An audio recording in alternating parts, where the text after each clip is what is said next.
예, 계속 가족 관련해서 말씀을 드리고 있어요. 이 가족이란 말은 그 말 자체가 다른 어떤 말하고 달리 가슴 뭉클하게 해요.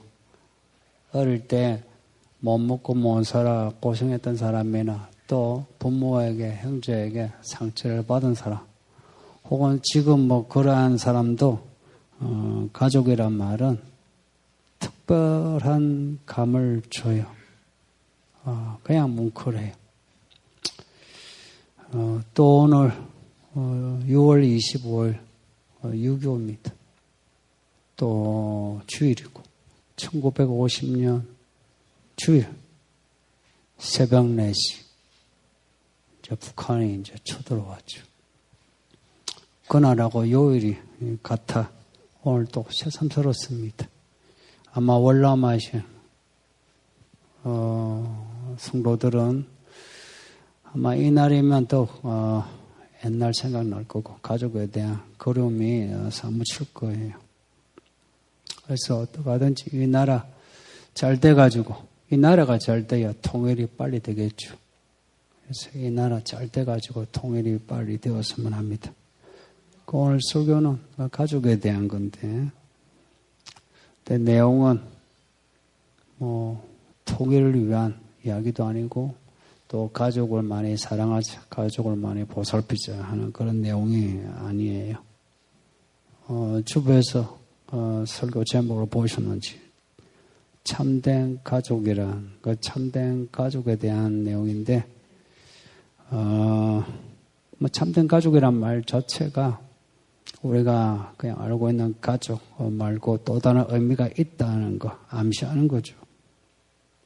같은 피 가족고 성이 같고 한 집에 살고 하면 다 가족 특별한 이제 관계죠. 근데 오늘 성경은 그런 그 피가 같고 한 가정 한 집에 살고 하는 가족 말고 또 다른 그 의미 진짜 가족에 대해 말씀하고 있습니다. 그걸 설교하려고 합니다.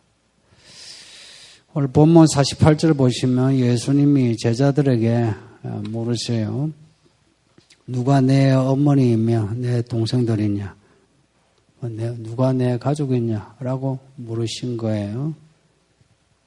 아무도 대답을 하지 않은 걸로 나오는데 혹은 대답할 새를 주지 않으셨는지 몰라도 바로 말씀하시기를 예수님 앞에 이렇게 있는 여러분처럼 이렇게 제 앞에 있죠. 이렇게 그 제자들을 이렇게 가리키면서 말씀을 듣는 너희들이라고.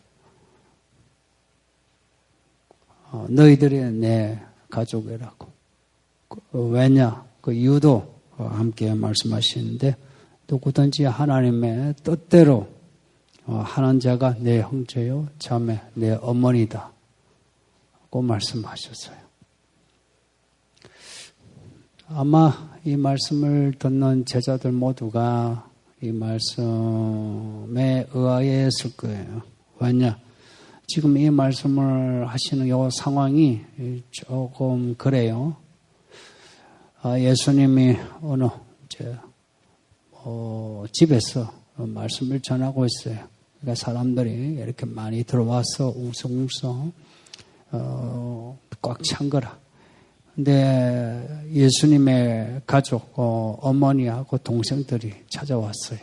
예수님 동생들이 성경에 4명이나 나와요. 여동생도 2 이상 되는 걸로 나와요. 예수님 가족이 찾아온 거예요.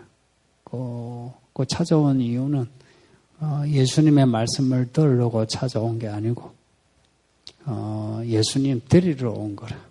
그 이단에 빠진 가족 찾으러 온 그런 뉴스 보면 그런 이야기 아시죠?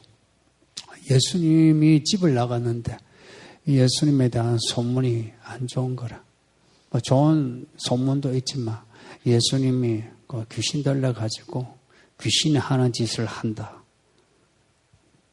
이제 유대인에게는 그런 말이 정말 무서운 말이죠. 그거는 종교 사회고 종교 국가예요.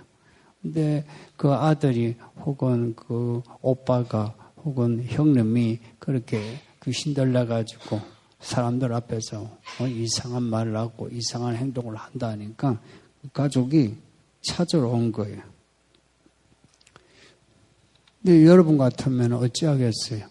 이렇게 말씀을 전하고 있는데 밖에 가족이 그것도 사실 오래간만에 지금 만나는 것 같아요. 그 가족이 밖에 왔다면 여러분 같으면 어떻게 하겠어요? 대부분 뭐 시간표가 정해진 것도 아니고 그 말씀을 전하는 예수님이 시간표 짜는 건데 그냥 이야기하다가 나가지 않겠어요? 그죠?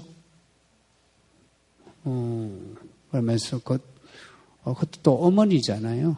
또 어머니에게 왜 오셨냐고 해서 뭐 자초지종 이야기도 할 건데 근데 예수님이 그런 게 없어요. 나가지도 아니하시고 그냥 말씀을 계속 전하시는데 그 말씀이 오늘 본문 이야기예요. 저 밖에 지금 모친과 동생들이 있는데 요 앞에 다 뭐 사실 남들이죠. 남들 앞에 누가 내 어머니고 내 형제인지 알아요? 이런 거예요. 그러면서 바로 당신들이라고. 당신들처럼 하나님 뜻대로 하나님 말씀을 듣기 위해 지금 여기에 앉아있는 여러분들이 내 모친이고 내 형제라고. 아마 그 예수님의 그 가족들 또 의아했을 거고 또 요 말씀을 듣는 그 무리들, 그 제자들도 좀 의아했을 거예요. 본문 뒤에 한번 보시죠. 12장 뒤에 13장에 보시면 요 말씀이요. 뒤에 내용하고 연결이 돼요. 성경은 있죠. 장별로 이렇게 나눠져 있어도 이야기가 단절 안 되고요. 다 연결돼요. 그 본문 뒤에 보면 13장인데요. 이 13장도 설교 말씀이에요. 제가 가진 성경에는 예수님 설교가 이렇게 빨간 글씨로 되어 있거든요. 그러니까 12장도 온통 빨간 글씨, 13장도 온통 빨간 글씨인데 13장 내용은 천국에 대한 내용이에요. 그런데 이제 직설적으로 말씀하지 않으시고 비유로 말씀하셨어요. 가장 많이 알려진 비유가 제일 처음 나오는 비유인데요. 이름하여 씨 뿌리는 비유예요. 하나님이 말씀을 뿌리신대요. 씨 뿌리듯. 근데 이제 그 땅은 사람의 마음을 이야기하는데 있죠. 좋은 땅에 좋은 열매 맺히는 거 아시죠? 그 나쁜 땅에 열매 안 맺히죠. 똑같이 말씀을 받는데 좋은 마음이면 열매가 맺혀요. 더 좋은 열매면 100배까지도 맺히고 1000배도 맺히는데 나쁜 땅은 열매가 안 맺힌대요. 그 말씀이 심겨졌는데 열매가 안 맺힐 수 있다는 거죠. 그 말씀이 심겨졌는데 말씀에 열매가 없으면 어찌 되나 있죠. 그 결과는 되게 비참해요. 뒤에 13장 50절 보시죠. 보시면 풀무불에 던져 넣으리니 거기서 울며 이를 갈리라. 이게 뭐냐, 풀무불 아시죠? 그냥 불지옥에 빠지는 거예요. 불지옥에 빠져 이를 갈며 운대요. 이거 말씀을 받았는데 혹은 말씀을 받지 아니한 사람 혹은 말씀을 받았는데 말씀에 열매가 없으면 지옥에 간다는 말씀이에요. 조금 섬뜩하죠? 저는 아직도 섬뜩합니다. 그리고 이런 말씀 읽을 때 되게 찔리고 참 받은 말씀 어떻게 하면은 언제 열매 맺을까 고민되고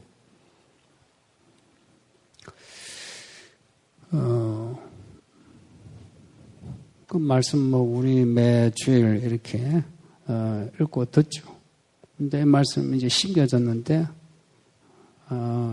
그 열매가 없으면 먼저 죽은 사람들 지금 지옥에서 이를 갈며 후회하고요. 나중에 우리 가운데 열매가 없는 사람 또 똑같이 이를 갈며 후회한대요. 무슨 후회할 것 같아요? 그 후회하는 거는 뻔하겠죠. 말씀 안 받은 거 혹은 말씀대로 하지 않는 거 후회하지 않겠어요? 이게 정말 참 이상한 일은요. 이게 구약에서부터 신약에 이르기까지 이게 자주 반복되는 말씀인데요. 저도 여러분도 이상하게 요 메시지를 그냥 페이지 그냥 넘기듯이 넘어가 버리고 딴 말씀만 보려고 하는 것 같아요. 근데 구약의 심판 이야기 보면 다 이야기예요. 말씀을 받았는데 말씀대로 살지 않아 열매 맺지 아니야. 그 심판의 이야기가 구약이고 신약은 또한 똑같은 메시지예요. 이 말씀을 또 뒤집으면 이제 좋은 말씀인데요. 뒤집으면 그렇죠. 누가 천국에 가노 하면 말씀을 받고 말씀에 열매 맺는 사람이 천국에 간다는 내용이에요. 그 말씀이 열매를 맺는다는 것은 그 말씀대로 사는 거예요. 말씀을 읽고 듣고 배우고 깨닫고 확정하고 확정한데 거하고 거기서 거한다는 거 또 쉽지는 않죠. 그죠? 우리 하룻밤 지나면 마음 변하죠. 그 마음 지키는 인내해야 되고 또 인내해야 되고 또 인내 시간이 지나면서 뭔가 꽉 차야 꽉 차야 열매 맺는 거예요. 사실 우리는 믿음으로 구원을 받아놓고 사실 이 믿음 생활을 시작하는데 근데 이 구원을 이제 구원받기 위해서가 아니고 구원을 잃어버리는 거예요. 그 구원을 잃지 않는 길은 말씀 받고 그 말씀 따라 사는 거예요. 근데 이 예수님의 진짜 가족, 어머니하고 모친하고 동생들이 그렇게 하지 않았다 하는 거예요. 그 찾아와서 뭐라고 하냐니까, 내 아들인데, 내 오빠인데, 내 형님인데, 그런 거예요. 그러면서 예수님이 하나님의 아들이시고 그리스도이신 걸 잘 못 믿는 거예요. 같이 한 집에서 자란 아들 그리고 오빠 형님이니까 어떻게 형님이 오빠가 그 예언자들이 이야기했던 선지자일까? 실감을 못 했다는 거예요.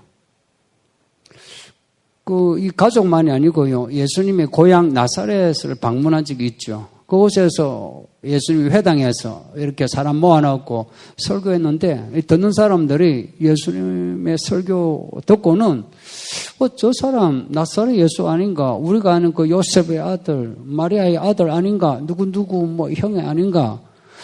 근데 어떻게 저런 말을 하지?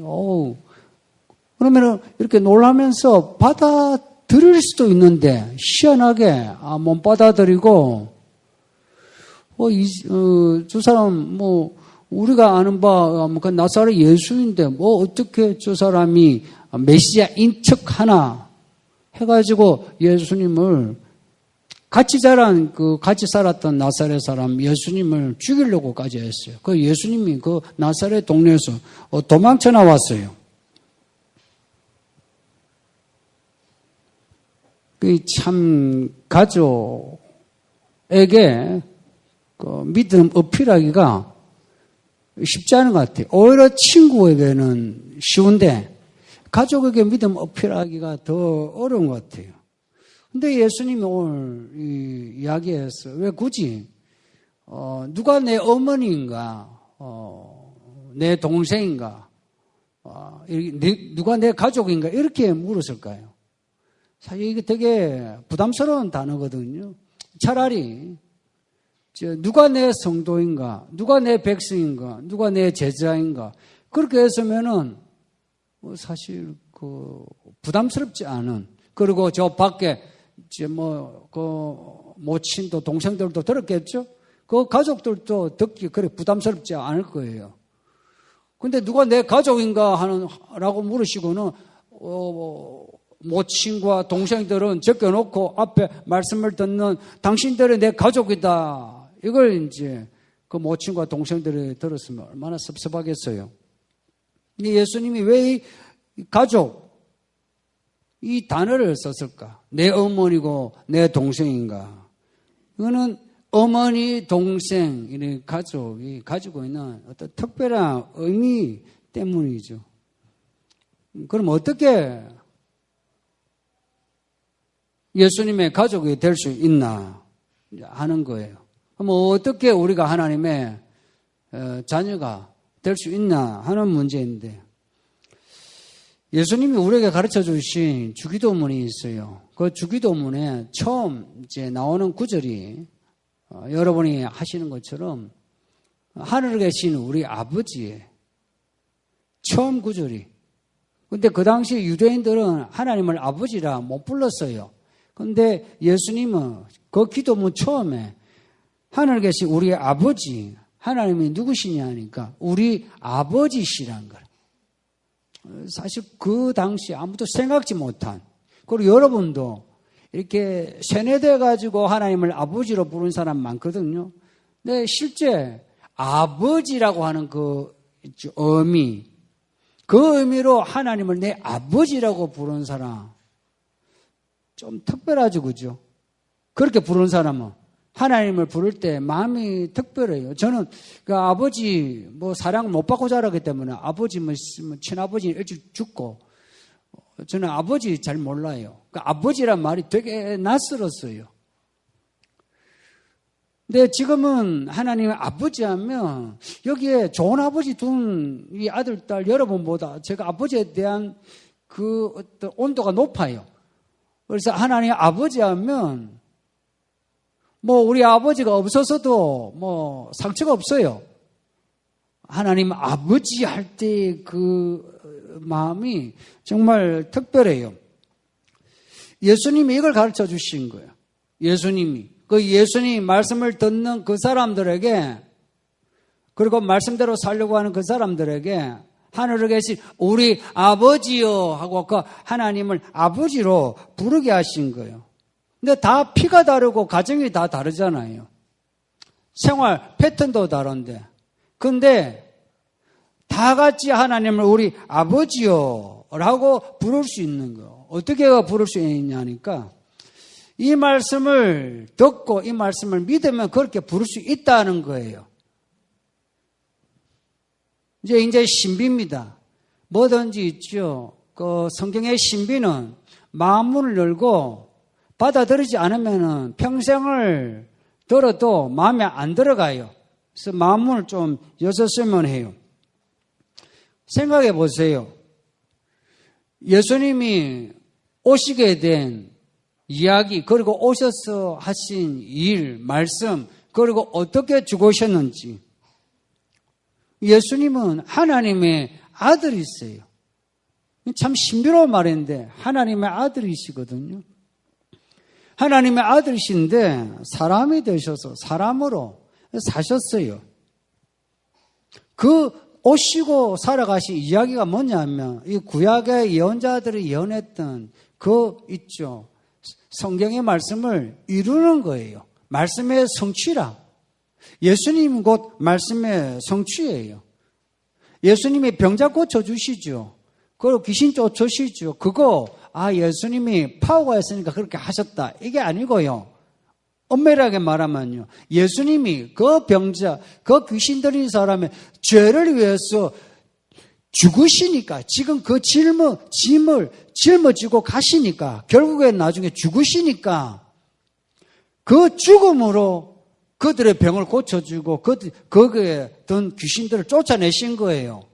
그리고 예수님은 그 하신 말씀이 있죠. 자기의 삶이요 죽음이에요. 그 예수님 입장에서 한번 생각해 보세요.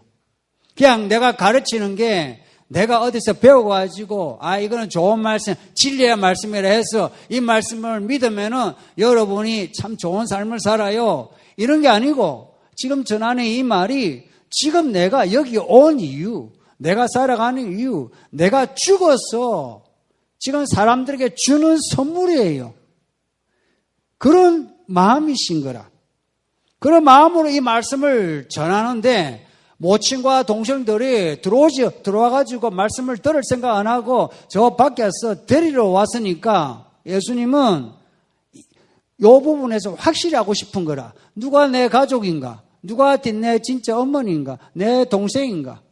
말씀을 듣는 하나님의 뜻대로 행하는, 그래서 하나님을 우리 아버지요, 그리고 그 이름을 높이는, 당신들이 내 어머니요, 내 형제지, 저 밖에 있는 저 모친과 내 동생들은 아니다.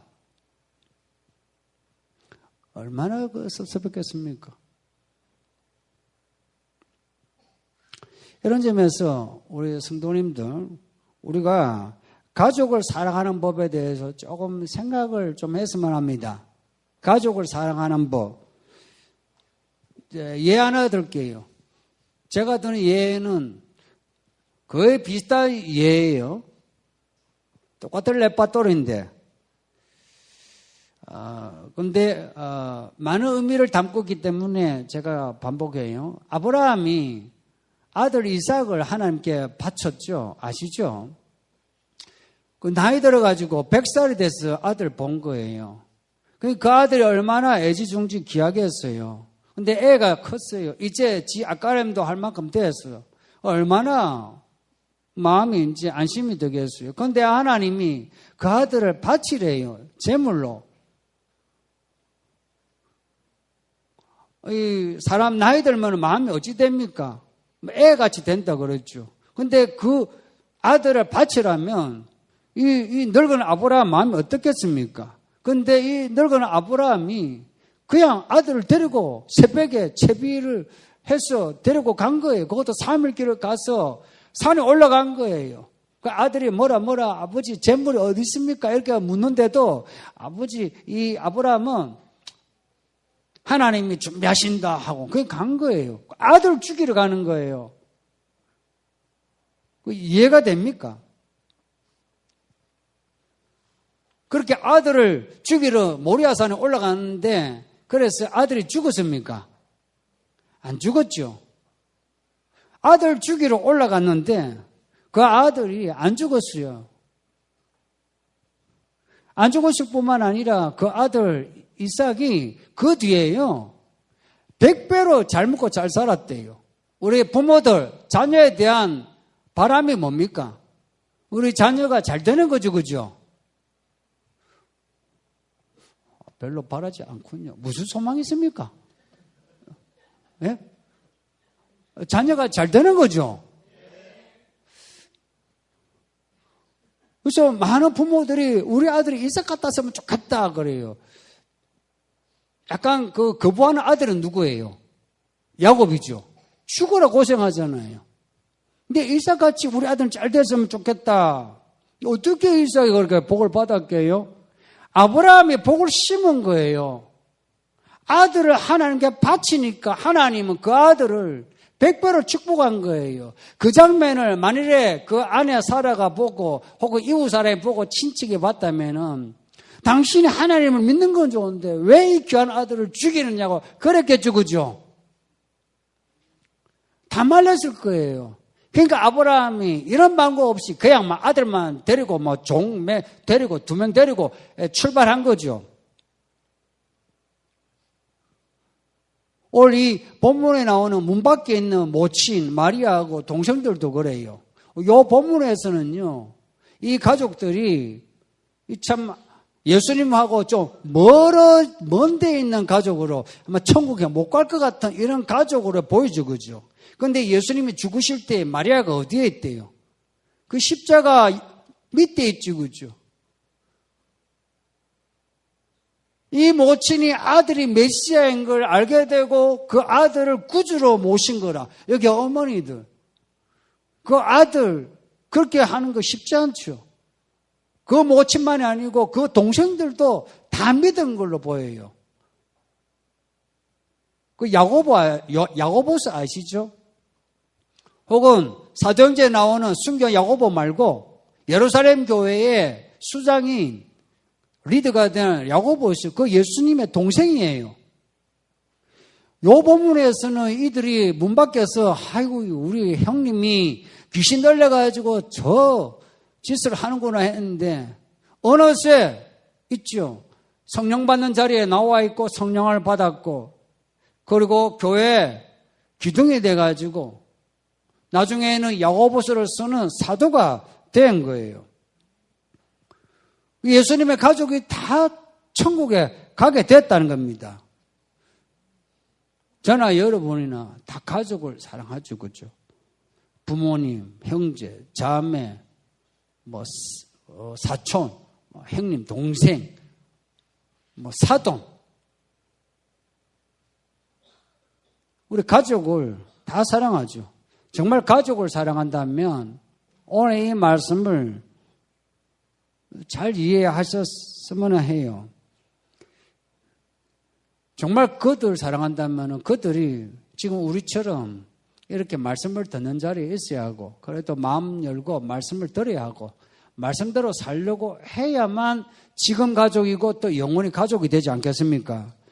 그렇게 되려면은 여기에 앉아있는 우리들 마음이 좀 다부져야 합니다. 아브라함이 이삭을 바칠 때 무슨 마음이겠어요?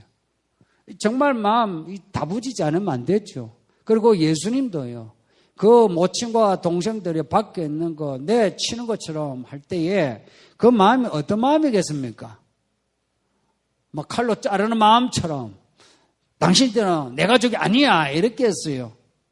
마음이 아프죠, 그죠? 연민과 동정이 일어나지만 믿음을 분명히 한 거예요. 오늘 우리가 하나님 이 말씀을 받아들이고 말씀대로 사는 데 있어서 내가 분명히 하지 않으면 지금 이 말씀을 모르거나 받아들이지 않는 가족, 진짜 참된 가족이 되기 힘듭니다. 평생을 살아도 평생을 그 남편과 아내, 부모의 형제를 위해서 돈을 바치고 내가 시간을 함께하고 내가 아무리 하려고 해도 내가 내 믿음을 확실히 하지 않고는 그 가족을 하나님께로 돌아오기가 힘들어요. 히브리서 4장에 있는 말씀인데요. 말씀에 대한 내용이거든요. 우리가 말씀을 받아들일 때에 그 말씀이 어떻게 하는가 제가 읽어드리면 하나님의 말씀은 살아있고 활력이 있어가지고 좌우에 날선 어떤 검보다 예리하고 혼과 영과 관절과 골수를 찔러서 쪼개기까지 하며 마음의 생각과 뜻을 판단한대요. 우리가 말씀을 지금 읽고 듣죠. 그러면 이 말씀 우리 마음에 딱 받아들이면 이 말씀 자체가 활력이 있어서 하게 하고 분별하게 하고 이루어 간대요. 그래서 우리 힘으로 안 되는 일들을 이 말씀이 해낸대요. 믿습니까? 우리 지식으로는 분별 안 되는 그런 일들을 이 말씀을 받아들이면 이 말씀이 분별하게 한대요. 그래서 똑똑하게 한대요. 학벌이 낮아도 나이가 적어도 똑똑하게 한대요. 근데 이런 걸요. 이 듣는 여러분 중에도 그렇고 혹은 이 교회 밖에 있는 사람들은 힘들어해요. 말씀을 읽고 듣는 걸 힘들어해요. 왜 힘드냐? 그렇게 사는 거 힘들대요. 이해가 안 된대요. 근데 여러분 중에 새신자 있죠. 여러분 생각에 교회 오래 다닌 사람이 말씀을 잘 받아들일 것 같아요? 아니면 이제 나온 사람이 잘 받아들일 것 같아요? 우리 중에 아직 세례도 안 받은 분이 그것도 연세가 있으신 분이 말씀을 들을 때 졸지도 딴짓도 하지 않고 그냥 빨래 들듯이 고개가 앞으로 나와요. 그러면서 아유 꼭 나에게 하신 말씀 같다고. 그게 무슨 말입니까? 나에게 하신 말씀 같다는 것은 그 말씀을 알아들었다는 이야기죠. 그죠? 알아들었으니까 꼭 나에게 하신 말씀 같다고. 아우 마음에 찔리고 아이고 지금 내가 하고 있는 거는 아이고 이거는 내가 제대로 잘해야 되겠다고. 있죠? 말씀대로 사는 거 내가 아둥바둥해서 사는 것보다 훨씬 인생이 쉽습니다. 우리 보리마 채영 알겠나? 말씀대로 살면서 있지 진로 문제 해결하는 거 혼자 아등바등 하는 것보다 훨씬 쉽고 가볍단다. 새 가정도 그래요. 이 가정들이 왜 우중충하냐? 아등바등해서 그래요. 각자 애쓰는데 안 되는 거라. 그런데 말씀대로 순종을 하면 말씀이 알아서 만들어가요. 아마 제가 말씀을 안 받았으면 저는 이혼을 한 서너 번 했을 것 같아요.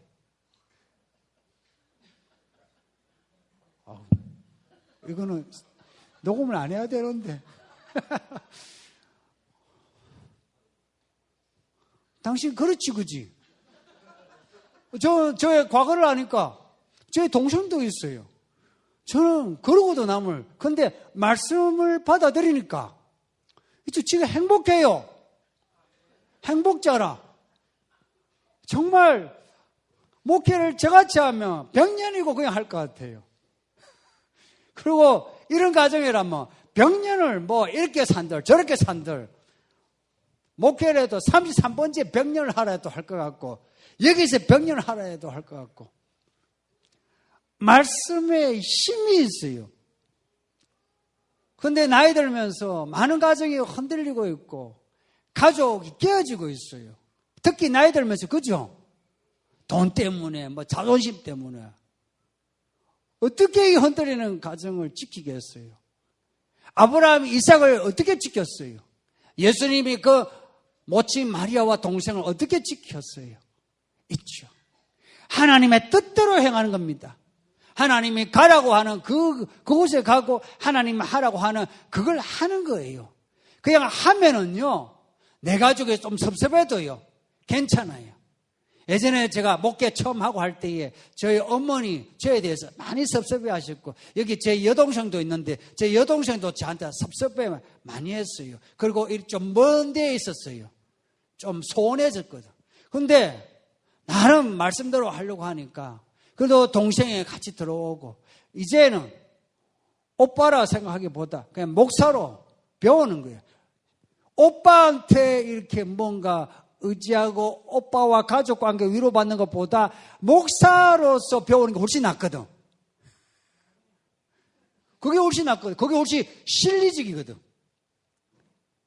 그래 이래 있어도 오빠를 오빠처럼이라기보다 목사님으로 여기는 거예요. 참 제 과거는 부끄러운데 현재는 참 하나님의 은혜예요. 여러분도 아마 이런 경험이 많을 건데 혹시 이런 경험이 필요한 분들 오늘 이 말씀을 잘 받아주셨으면 합니다. 해서 우리 가족 하나 됩시다. 여기서 가족 또 죽어서 영원히 가족이 되는 그리고 여기 있는 우리 모두 저는 실은 저의 일가친척보다 여러분이 저희의 가족이에요. 훨씬 가까워요. 그걸 우리 일가친척도 잘 알아요. 제 가족은 여러분이라는 거. 여러분이 훨씬 가까워요. 똑같이 여러분도 우리 간에 가족이라는 그런 마음으로 서로가 마음문을 열고 말씀을 주고받으면서 참 여기에 들어오는 이런 새로운 사람들도 또 천국의 가족으로 만들 수 있는 그런 은혜가 우리 가운데 넘쳤으면 합니다. 말씀을 생각하면서 우리 합심해서 기도합시다. 예수님처럼 하나님의 뜻대로 행하는데 주저하지 말자. 그래서 우리 남편, 아내, 가족, 뭐 부모, 형제 하나님께로 돌아오게 하자 하는 기도하시고 그렇게 살지 못한 것에 대해서 우리 반성하고 회개하고 그리고 이 설교는 교회가 늘 말씀 앞에 함께하는 가족이 되게 해달라고 아직 자라가는 약한 교회지만 서로가 가족이라는 생각으로 서로 인내하면서 그 허물을 덮어주고 하나가 되어가는 교회가 되게 해달라고 이 시간에 이 말씀을 읽고 들은 그 마음 깨달은 대로 합심해서 기도하겠습니다.